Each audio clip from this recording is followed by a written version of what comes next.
I remember once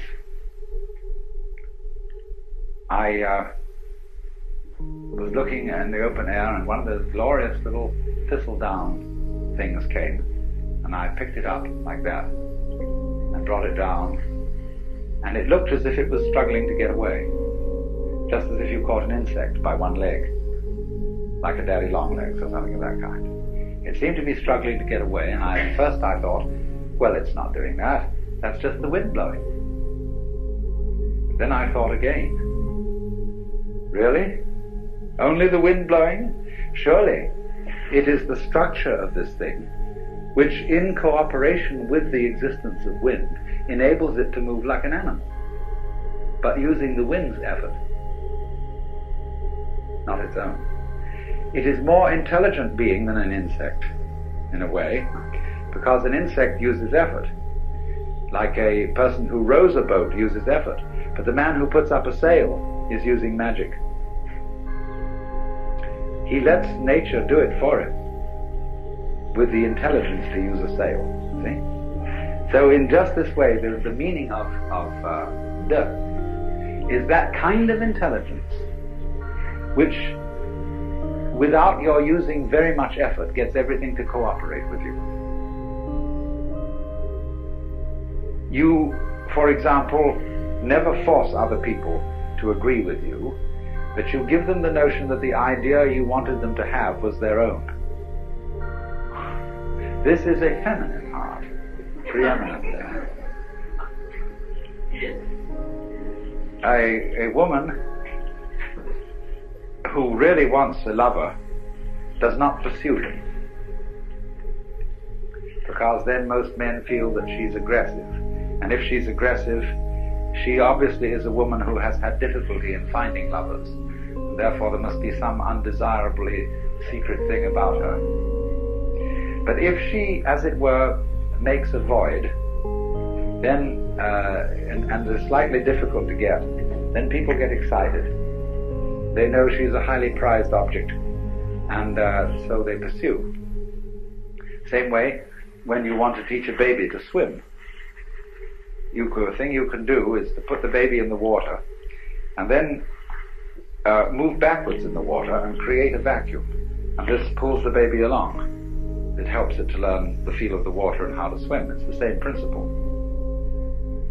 So, also, clever, difficult to getness is one of the very best means of acquiring immense publicity. Take the case of T.E. Lawrence, who published The 7 Pillars of Wisdom in a limited edition. And this became an extraordinarily celebrated book. It cost hundreds of dollars a copy to find one on the market. They waited and waited and built this up and built this up and built this up, and finally they published a general edition. And it was a knockout, because the first one had been sort of secret and difficult to find. If you have patience, you see, you can always do this. So the whole art of the ruler, you see, the Tao Te Ching is a book written for several purposes. You may take it as a guide to mystical understanding of the universe. You may take it as a dissertation on the principles of nature, almost a naturalistic, a handbook of natural law, we would say. Or you may also take it as a political book, a book of wisdom for governance. And the principle which it advocates, basically, is the virtue of governing by not ruling. Look at it in this way. Supposing the President of the United States were as unknown to you by name as the local sanitary inspector, the man who looks after the drains and the sewage disposal and all that kind of thing. This is not a glamorous figure, you see. But for that very reason, he probably does his job more efficiently than the President.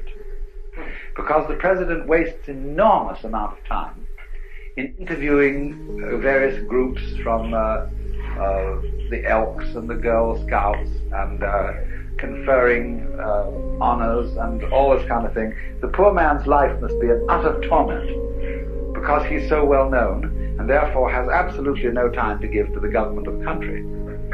I mean, think of his mail and all the people who have to be employed sifting that out and assessing it, so that if he were someone quite anonymous and that we didn't have to think about, he would be a very, very good ruler. In just the same way, for example, you don't have to attend, unless you're sick, to the government of your own body. It happens automatically. This is this expression, zirang, of itself, and it goes on day after day after day, and the better it is, the less you have to think about it. When you see well, you do not see your eyes. If there is something wrong with your eyes, you start seeing spots, and those spots are spots in your eyes. When you hear well, you never hear your ears. But when they start singing, you know, then you're starting to hear your ears, and your ears are getting in the way of their own hearing. So on the deepest level, a person as a whole can get in the way of his own existence by becoming too aware of himself. And then he lacks this quality, the. Now, the Taoists then propose that there be something to help people get back to Tao and to be able to be in a state of death, so that they wouldn't get in their own way. And this is connected with the idea of being empty. Emptiness, being somehow vacant, was the secret of the thing. The highest kind of knowledge is not know-how, but know-how, N-O-H-O-W. To be able to do it know-how, without any method. To achieve this, something is practiced which is called fasting the heart. The heart, in Chinese, is a word which doesn't mean heart in the physiological sense. You see, it's part of the De character. Shin. It's usually located about here, and it means heart-mind. It's equivalently translated as mind, and in all the Zen texts where the word mind is used, no mind, mushin, it is this character. The psychic center. Now, the best kind of heart is absence of heart. In English, the word heartless has a very bad connotation, as does the word mindless. A heartless person is an inconsiderate, unfeeling person. A mindless person is an idiot. But a person who has mushin, or no mind, or no heart in Chinese, is a very high order of person. It means that his psychic center doesn't get in its own way. It operates as if it wasn't there. Zhuangzi says that the highest form of man uses his shin like a mirror.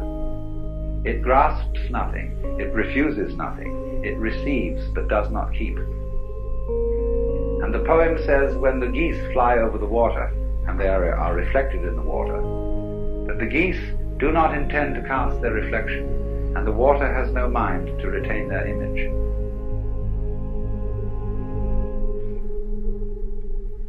So,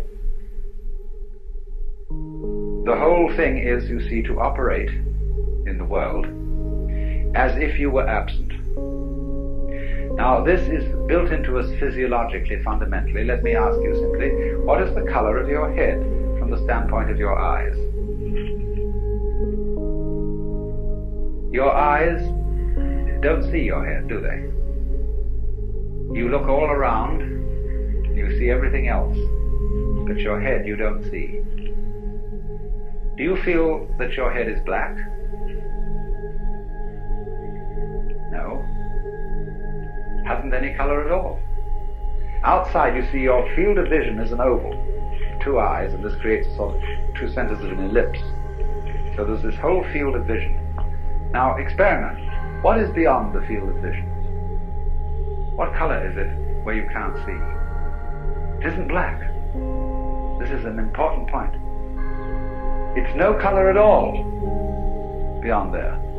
And in this way you can get an idea of what is meant by that character that I discussed this morning, Xuan, which although it formally has the meaning of darkness, this one, although it formally has the meaning of darkness and the deep and the obscure, it actually refers to this kind of no color, which is the color of your head, so far as your eyes are concerned. Now, so in this sense, the invisibility of one's head, almost the not having of any head at all, is the secret of being alive. To be headless, you might say, to have no head, in just the sense I'm talking about, is our way of talking about the Chinese expression, mushin, no mind. Now, as a matter of fact, if you want to see the inside of your head, all you have to do is keep your eyes open. Because everything that you're experiencing in the external visual field is a state of your brain. All these colors and shapes are the way in which the brain nerves translate the electrical impulses in the external world, being the world outside the envelope of skin. So they translate all what is going on outside into impulses which are to us shape and color. But shape and color are states of the nerves, so what you see when your eyes are open is how it feels inside your head. You think your head is a blank, but actually it's being a blank. You don't see your brain as an external undulating corrugated structure. You see your brain as everything outside. So in this way, the emptiness of one's head is the condition of seeing. The transparency of the eye lens is the condition of seeing colors. It has no color itself.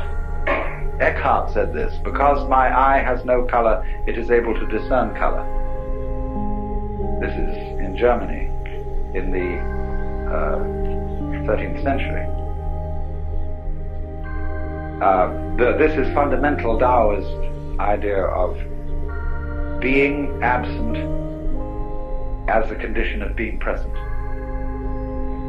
Being not there. So, Zhuangzi says, when your belt is comfortable, you don't feel it. When your shoes are comfortable, it is as if you weren't wearing any. Likewise, your clothes. See? The more you are aware of these things, the less properly they are made, or the less properly they fit.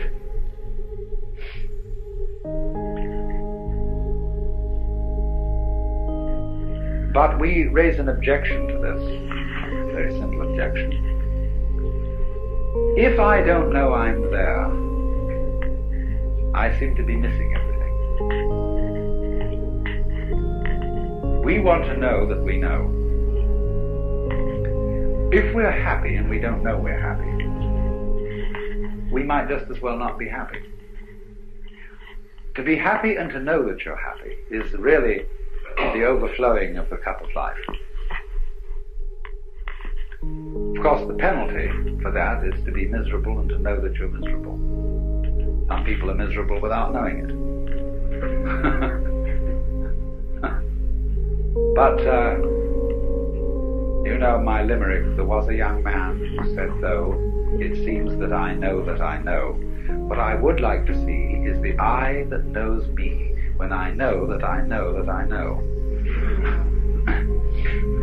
Now this is the great human predicament.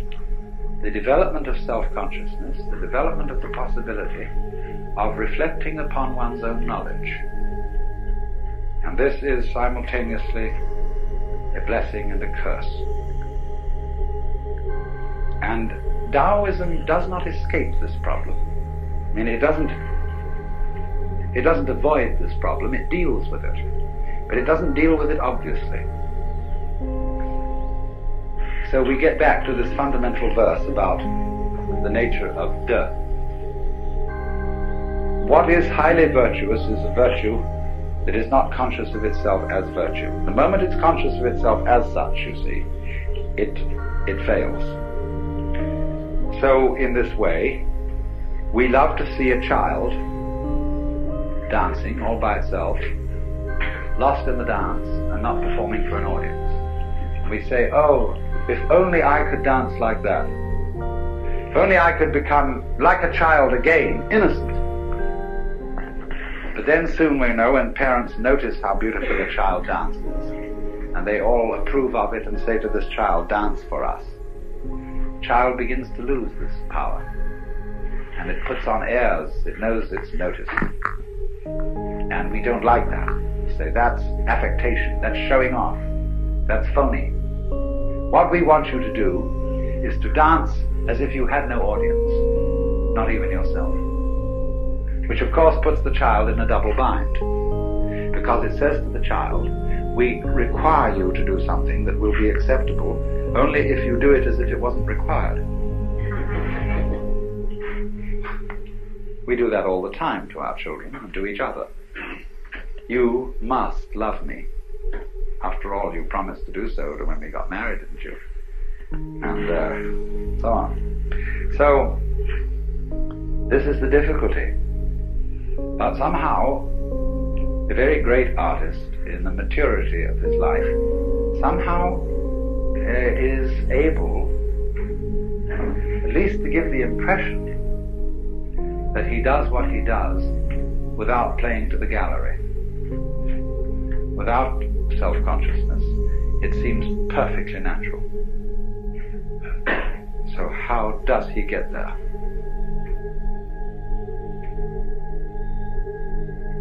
There was a Taoist sage, later than Lao Tzu. His name was Liezi. We romanize that as L-I-E-H. Liezi. And he had a reputation for being able to ride on the wind. So light. Zhuangzi says in one place, it's easy enough to stand still. The difficulty is to walk without touching the ground. Because in the state of being in accord with the Tao, there is a certain feeling of weightlessness, parallel to the weightlessness that people feel when they get into outer space or when they go deep into the ocean. So this is of course connected with the sensation that you're not carrying your body around. I described this morning the sensation that an expert driver has when he really is with it in a car, that the hill lifts him up and drops him down the other side, that he and the road are all one process. And that's equivalent to the sense of weightlessness.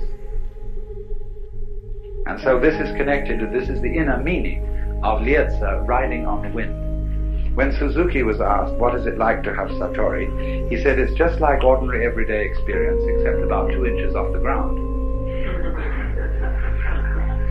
And so we say in our own songs, walking on air, never a care, something is making me sing, tra-la-la-la, tra-la-la-la, like a little bird in spring. What is this then? Weightlessness. It means, of course, partly that you're not moving around in constant opposition to yourself. Most people move in constant opposition to themselves because they are afraid that if they don't oppose themselves all the time, something awful will happen. See, it's so easy to bend your arm.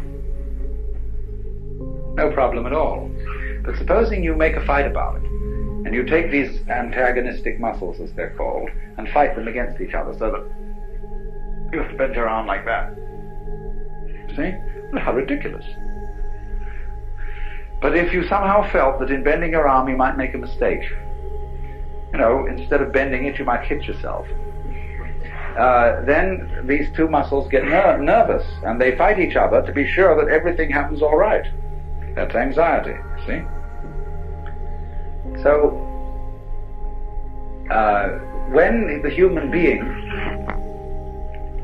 developed the power to be aware of himself, to know that he knows, in other words, when the cortex was formed over the original brain,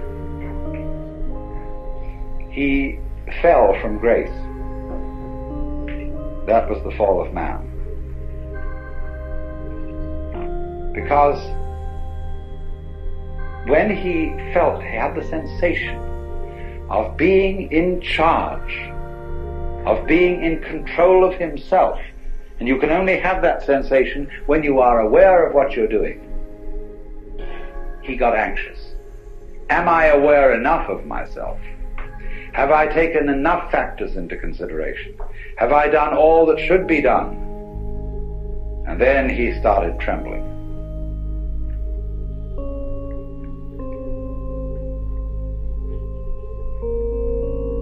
This was the fall of man, of course. This is what is meant. Lao Tzu says, when the great Tao lost, there came duty to man and right conduct. In other words, nobody talks about how you ought to behave unless things have gone radically wrong. There wouldn't be any conception of faithful ministers of the state unless there were a lot of lousy politicians around. No one would talk about filial piety unless there were wayward sons and daughters. So there is constantly in the tradition of Taoism the idea that all moral preaching is confusion. There's a marvelous case of this in the Zhuangzi book, where there's an alleged conversation between Confucius and Lao Tzu, in which Lao Tzu asks Confucius to explain to him what is charity and duty to one's neighbor. And Confucius gives him a little sermon, on being, giving up one's self-interest and working for others.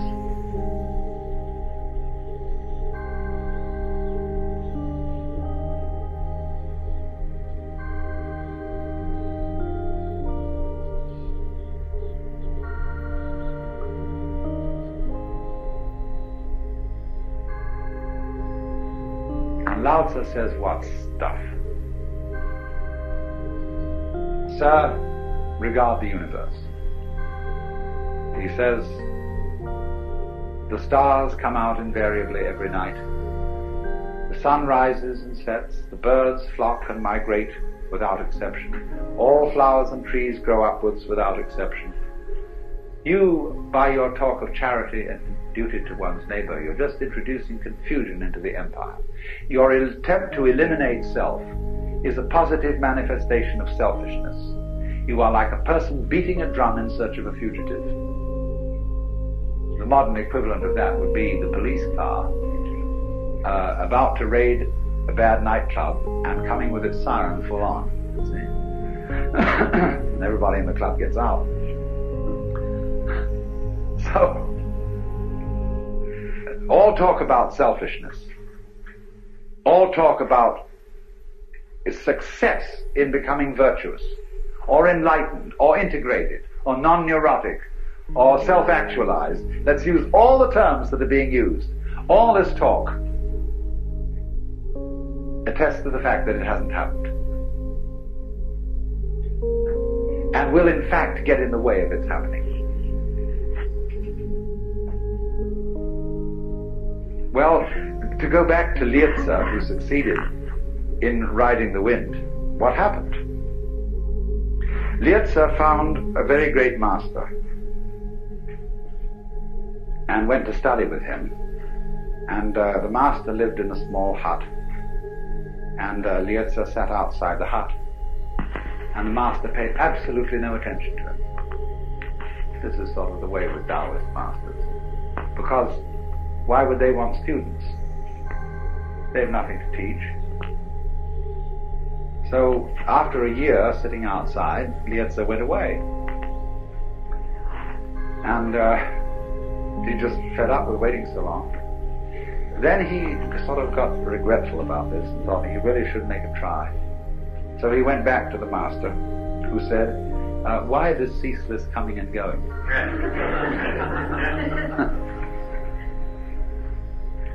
So he sat there and tried to control his mind in such a way that he would not think of the differences between gain and loss. In other words, try to live in such a way that nothing is either an advantage or a disadvantage. Once upon a time, there was a Chinese farmer whose horse ran away. And all the neighbors came around to commiserate that evening. So sorry to hear your horse has run away. That's too bad. And he said, maybe.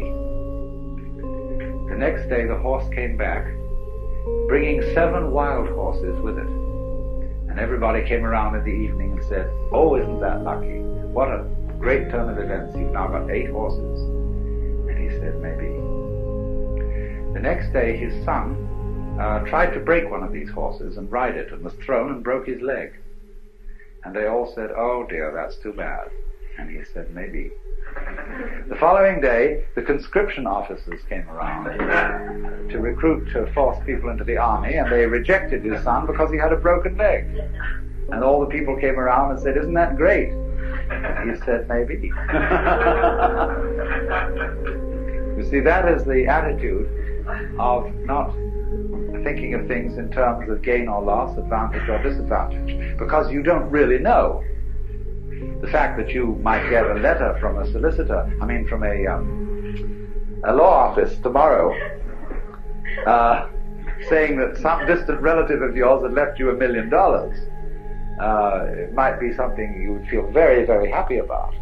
But the disasters that it could lead to are unbelievable. Internal revenue, to mention only one possibility. You never really know whether something is fortune or misfortune. We only know the momentary changes, and as it alters our sense of hope about things. The Taoist is wise enough eventually, you see, to understand that there isn't any fixed good or bad. And so his point of view is what is called non-choosing.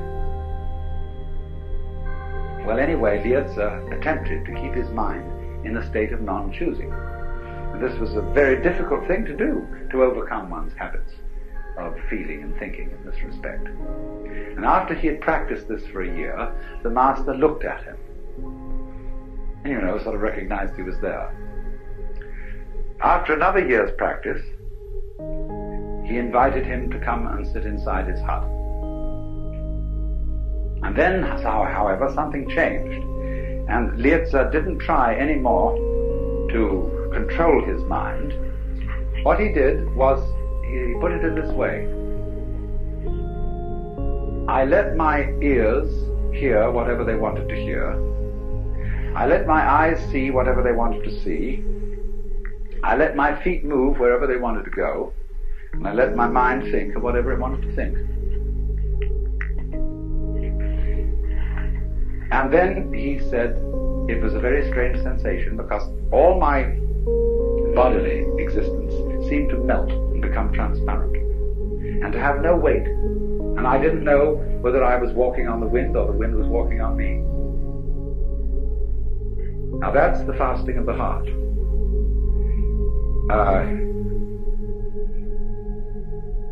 In the ordinary way, you see, you say, well, that made quite an impression on me. As if you were a slate or a blackboard upon which life makes an impression, as the chalk does on the slate or the blackboard. So we say, well, here are these events, and I'm the observer of all these events, and I remember them and they make an impression on me. But in the psychology of Taoism, there is no difference between you as observer and whatever it is that you observe. The only thing that is you is the observation of life from a certain point of view. I said a little while ago, you think your heads are empty and blank, but the actual inside of your head is felt in terms of everything you see on the outside. We make an opposition, you see, between the thinker and the thought, the experiencer and the experience, the knower and the known. Because we think about knowledge in terms of certain metaphors. The metaphor of the stylus on the writing sheet, the reflection on the mirror, all those sort of images come into our idea of knowledge.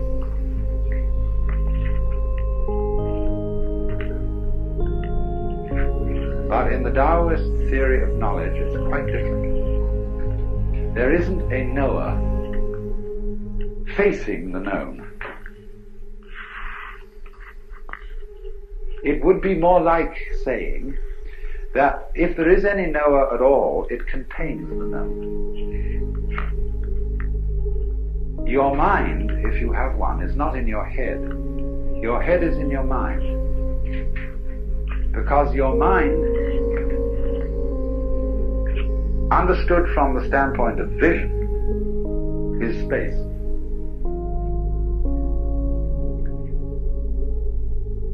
The Chinese use this word hu.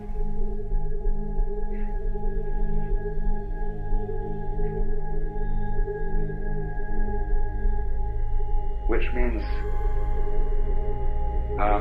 sky, space, and sometimes emptiness.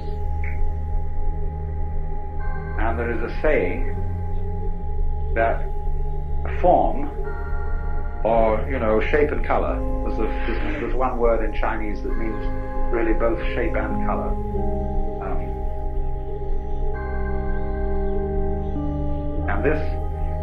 And this are said to be identical.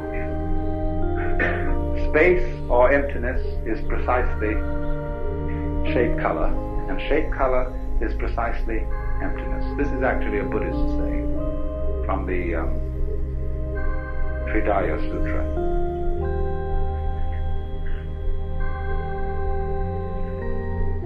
So that all that we call space contains the myriads of shapes and colors and bodies and weights and so on. It doesn't reflect them as a mirror, but it is the absence which guarantees their presence. And it's their presence which guarantees its absence. So there's this mutual relationship, again, the mutual arising expression, between voidness and form, between existence and non-existence, being and non-being.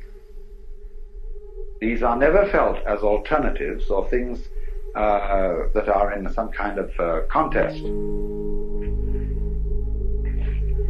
So then, when it is said that there is not any thinker behind thoughts, not any experiencer who has experiences, This is a way of saying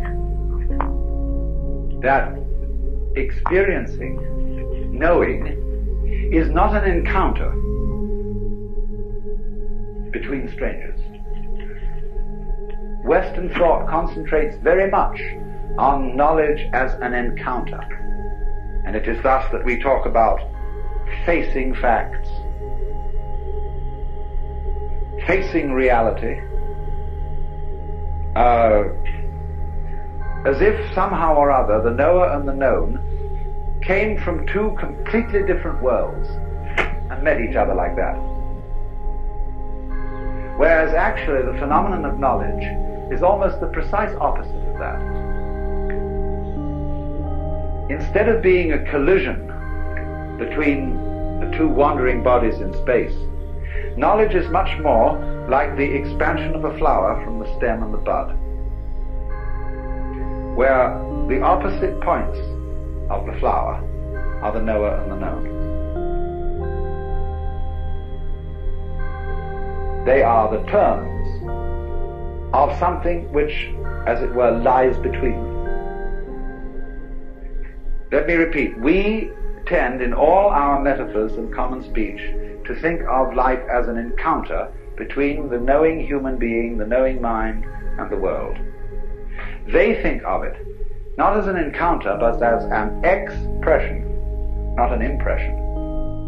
An expression of a process that has polarized itself, coming out from a center and expressed itself in terms of opposites. Well, of course, this is the basis of the whole yang-yin principle of, you know, this jolly old thing. And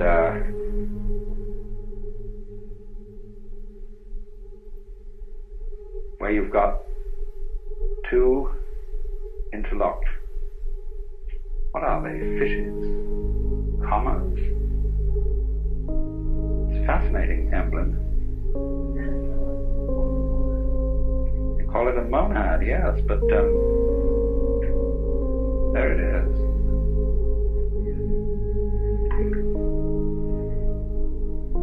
This is a helix, essentially, this grip. And this is the formation of spiral nebulae. And that's the position of sexual intercourse.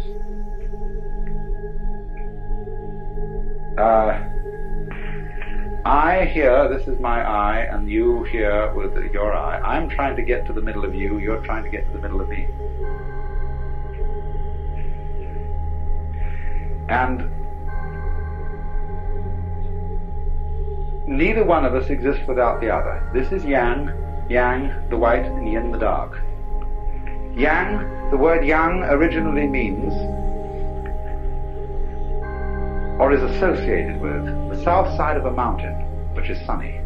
Yin, the north side, which is dark. Yang is the north bank of a river, which gets the sun. Yin is the south bank of a river, which is in the shade. Now, you see, you don't get a mountain with only one side. The mountain, if it's a mountain at all, goes up and down. It's like the wave. You don't get a wave which has a crest with no trough, or a trough with no crest. You can't have half a wave. So, yang and yin are quite different from each other, but just because they are different, they're identical. This is the important idea of the identical difference. The saying goes in both Taoism and Buddhism, difference is identity, identity is difference. The Chinese word for is not quite the same as our word. This word, which is usually used, has rather the meaning of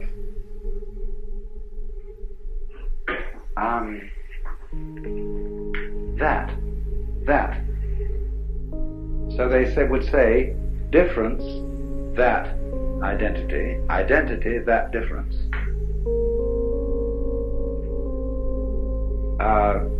And so this doesn't mean quite is exactly the same as. It means rather is in relation to, or goes with, necessarily involves. Difference necessarily involves identity. Identity necessarily involves difference. So yang and yin. There is no yang without yin, no yin without yang. When I was first studying these things, I was terribly bothered by how on earth I was going to see this multiple differentiated world as a unity. What was going to happen? What would it be like to see that all things are one? The sages keep saying all things are one. And they all look to me so different. Because here was all this chit going on around one, and it was doing it in different ways, and all these people came on in different ways, and they had all their houses and all their cars and all their this and that, and the whole world looked full of the most bony, prickly differences. And I thought, well, what's supposed to happen? Is there supposed to be a kind of, as if your eyesight got blurred, and all these things suddenly went blah and flow together? What is this experience of nirvana, of liberation, etc., supposed to be? Because so many of these, especially Hindu sages, write about it as if it was just this kind of dissolution of everything, so that it all become like slug with a salt on it.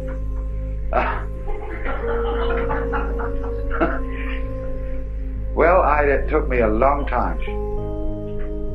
And suddenly one day I realized that the difference that I saw between things was the same thing as their unity.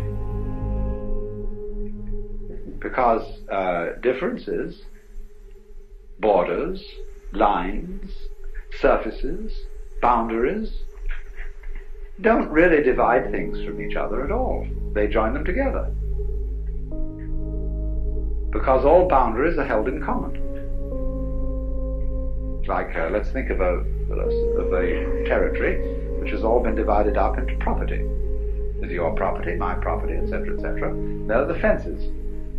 But we hold it. If I live next to you, your fence is my fence. We hold the boundary in common. We may make up silly arrangements as to who is responsible for the maintenance of this fence. But nevertheless, we hold our boundaries in common.